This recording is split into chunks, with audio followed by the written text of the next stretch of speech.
Pause. Be honest. How often do you get up and move? Now, that's an extremely important question.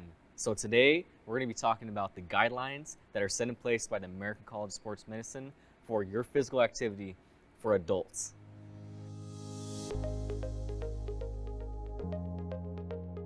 So how do you define adults? So adults is a big age range, 18 through 64.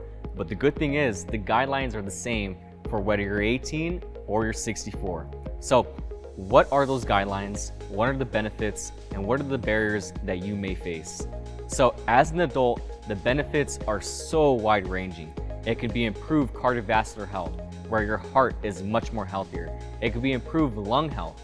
It could be better quality of life when you're going outside and performing in sports. These benefits are so wide-ranging.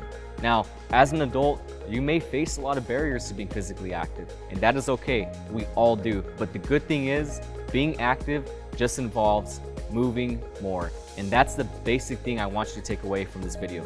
Just move more, sit less. So what are those guidelines? So let's first start by, are we even meeting those guidelines? As Americans, only 20.6% are meeting the current physical activity guidelines set in place by the American College of Sports Medicine. That means children at 42% are more active than US adults. That is a big difference. Now, those physical activity guidelines are as follows. An adult should do at least 30 minutes a day, upwards of 5 days per week of 150 minutes to 300 minutes of moderate to vigorous physical activity. Now, of that physical activity, the vigorous intensity should be for at least 3 days per week of 75 to 150 minutes per week. Or it can be a combination of both moderate and vigorous intensity, which may be for 3 days per week. So our second component of the adult physical activity guidelines is muscular fitness. Now, you should do these activities for at least 3 days per week with 48 hours of rest in between each workout session. Now, the specific guidelines for each training session should be perform 2 to 4 sets at 8 to 12 repetitions and rest for 2 to 3 minutes for each workout session.